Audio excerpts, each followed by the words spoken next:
So about 10 days ago, I did a video on the Gatti boys, Arturo Gatti Sr. and Arturo Gatti Jr. And I spoke about the unfortunate similarities between the demise of the two men. We spoke on Arturo Gatti Sr.'s legendary status, problematic relationship with his widow. We spoke on her being arrested and charged and then having everything rolled back and her let out of prison. We discussed the will that was changed weeks before his passing. We discussed the ridiculous nature of the purse strap that supposedly strung him up. We spoke about the blunt trauma to the back of his head. We spoke about his loved ones investigating. We heard his manager Pat Lynch speak on it and Mickey Ward. None of them believed it.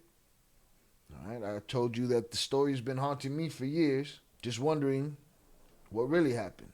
We also discussed the 17-year-old son of Arturo Gatti, Arturo Gatti Jr., the son of the woman in question. We spoke of the unfortunate demise of Arturo Gatti Jr., and we questioned the similarities. And we listened to a couple of journalists have a conversation about how, it's something worth taking a look into. I covered this story from a place of admiration and love for Arturo Gatti Sr., and basically just posed the question. What happened to Sr. didn't feel right, and that intel makes what happened to Jr. not feel right. The night that I dropped this video, I got a email through my website from a family member. Basically an email of gratitude and just trying to get a couple of, their points across. When I went to search the validity of this person and their connection, I found a GoFundMe from Sofia Gatti, first child of Arturo Gatti, a daughter born from another woman. And I will say, when I saw the GoFundMe, I thought to myself, it felt strange. I didn't know the relationship, if any, that Sofia was able to have with her brother. And I didn't understand what the GoFundMe was for. Usually a GoFundMe will be, to help with the burial and this and that. But I thought to myself, I wonder how much Sofia input or input from Arturo Gatti's family, his sister, his mother. I wondered how much input they would have, considering this lady that is the mother of his son, and the disconnect that I would believe is between the two families, considering how everything happened with Arturo Gatti Sr. I went to the GoFundMe. I read here. I'll read it to you. I believe it was early on in the GoFundMe, so it might not have had everything laid out here because I didn't see it. Or maybe I just didn't click read more, or maybe it was updated. I don't know. But I remember just reading this and feeling weird about it. Like, I wonder why she has a GoFundMe. I don't understand it. I even asked Oso about it. I might have mentioned it on a live stream. But I'll read you what I read that day. I was too young to fight when my father, Arturo Thunder Gatti Sr., was unalived in Brazil in 2009. I'm now an adult and was hoping to have my brother as my buddy in life when he became an adult. We were only 1 year away from starting our journey together as brother and sister and having our lives connected forever beyond our blood. My mother tried to fight the last will that was made only weeks before he was unalived, leaving everything to Amanda Rodriguez, Arturo Gatti Jr.'s mother. My brother Arturo Jr. was left with nothing. It's sad and it's unfortunate. That line, the fact that she was feeling like she was about to live in a world where she could enjoy time with her brother because at 18 he'd be an adult and be able to move on his own, to me showed me that Amanda Rodriguez was not trying to have no intermingling with the family. That's just what I see. That's just my opinion from what I see in that line. So basically, that's as much as I read. And again, I questioned the GoFundMe. I was wondering, like, why? What connection do you have? Why do you need the money? What are you going to do with this money? And then I saw a headline today. Sister of up-and-coming boxer Arturo Gatti Jr. claims brother found strung up was mysteriously unalived. Published October 24, 2025. The sister of 17-year-old boxing up-and-comer Arturo Gatti Jr. claims he was mysteriously unalived, and that authorities are now investigating his unaliving as a homicide. Sofia Gatti, the daughter of Canadian boxing legend Arturo Gatti Sr., claims her family has received documentation indicating her brother's unaliving is being treated as a homicide by investigators after he was found strung up in a Mexico City apartment earlier this month, according to an update she shared on GoFundMe. The grieving sister has raised more than $25,000 in donations to hire an investigative team to get autopsy toxicology reports to find out what really happened. All right, so that right there cleared up my confusion. That made me go back to the GoFundMe, and that's when I hit the read more, I guess, and I saw the rest of the information. It might have been very early and not there when I first seen it, but this cleared all that up for me, made it clear as day. Okay, she wants to have an independent investigation.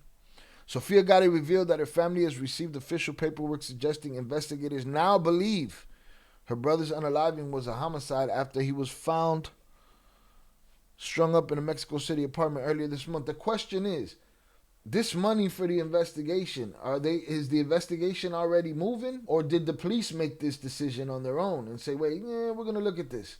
Driven to follow his Hall of Fame father into the ring, Gatti Jr. moved to Mexico City to train at local boxing academies while gearing up for his professional debut. He was later found unalived in the apartment he shared with his mother, Amanda Rodriguez. TMZ reported shortly after his unaliving that it's not clear if foul play is suspected. His father, Arturo Gatti Sr., two-division world champion who held titles in both the IBF and WBC, was found strung up in July 2009 by his wife, Amanda Rodriguez Gatti, in a rented apartment in Brazil when he was 37 years old. Rodriguez Gatti came under suspicion and was taken into custody before being released when authorities determined that Gatti Sr. was unalived by a self-deletion. According to ESPN, Gatti was inducted into the International Boxing Hall of Fame in 2013. He was mysteriously unalived in Cancun, Mexico on Monday, October 6, 2025, with only his mother, Amanda, present at the time. I need to hire an investigative team to get autopsy toxicology reports to find out what really happened. Please help me in my endeavor, as I am his only hope at this moment to get into the truth. Estimated costs in USD: attorney fees in Mexico, $3,000 to start. Second autopsy with full forensics, $10,000 to $15,000. Transport of body to Canada, $5,000 to $20,000. Here's my thing: is Amanda Rodriguez gonna be? Well, I guess they gotta file motions, right? Because they are part of the family. My thought was she ain't gonna let none of this fly. And it's strange to me that in the will that was changed just weeks before, no safety net for his son, just everything to the mother. And again, this is allegedly because I don't know what's in his will. Transport of body to Canada, $5,000 to $20,000. Funeral in Canada, $10,000. Travel fees, $15,000. Investigative team cost $30,000 to $75,000 at minimum. Additional court and attorney fees, $20,000 to $50,000. I set the goal as $28,000 just to cover the initial filing with Mexico and hope to hopefully cover costs of funeral and transporting Arturo Jr. to be with our dad for burial. Justice for Arturo Gatti Jr. Updates: October 23rd, 2025 by Sofia Gatti. Salute, Sofia Gatti. We have received documentation from authorities indicating the case is being investigated as a homicide. I want to thank everyone who has supported the ongoing effort to uncover the truth about my brother Arturo Gatti Jr.'s unaliving. To date, several legal and investigative steps have been taken in Mexico, Canada, and the United States. Family representatives and legal counsel have filed for the preservation of Arturo's remains. Okay, they filed for that. They're going to go the legal way again, because the lady's not going to just give shit up. It's not going to happen.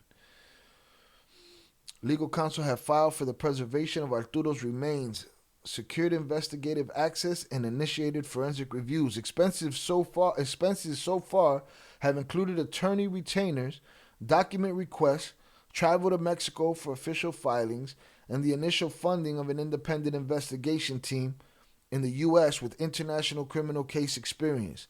The next stage requires approximately $16,000 USD to continue vital, legal, and forensic work, including expanded toxicology, fingerprint testing, and expert consultations, ensuring the case advances through the proper judicial process.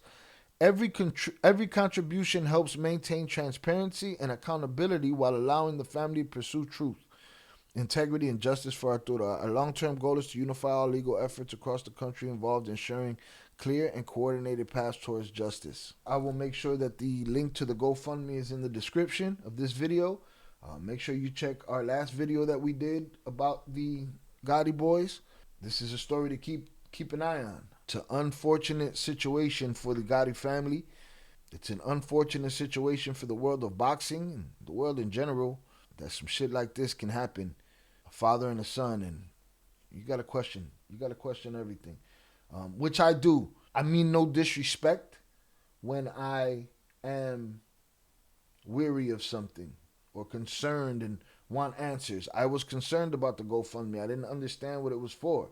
Now I do, wholeheartedly. Again, salutes to Sofia Gatti. I hope she gets everything that she wants out of this situation as far as justice for her brother. Sofia Gatti, if you ever want to talk about this, the platform is open to you, and we'll keep an eye on the story. This isn't the first time that they've had court battles with Amanda Rodriguez. This right here is from 2011, when she won her case. Arturo Gatti's widow wins court battle for boxer's money. Superior Court Justice Claudine Royal ruled Amanda Rodriguez neither controlled nor manipulated Gatti in order for him to sign a will just before his 2009 unaliving. The Gatti family claimed in court Rodriguez pressured Gatti to sign a 2009 will just weeks before his unaliving, and alleges the welterweight champion didn't self-delete, as officials claim, but was unalived while on a vacation in Rodriguez's native Brazil. They want his will from 2007, of which no one has a signed copy, to be honored. It leaves everything to Gatti's mother, his brother, and Sofia, his daughter, from another union. His daughter, however, is already financially secure. After his breakup with the girl's mother, Erica Rivera, Gatti was ordered by courts to set up a $1 million support fund as well as a $100,000 education fund. He also paid $250,000 towards a house. Testimony at the Montreal courthouse at times verged on a soap opera script. Rodriguez was 19 when she met Gatti, then 33. They married 2 years later and by most accounts had a tumultuous marriage. This has been going on since 2009, and it looks like the families had to hold some losses. Let's just hope this investigation unfolds and find justice. If there's nothing there, cool, there's nothing there. But if there's justice to be served, let's get it. All right, blessings to the family. Again, this platform is open to you if you'd like to talk. Rest in peace, Arturo Gatti Sr. Rest in peace, Arturo Gatti Jr.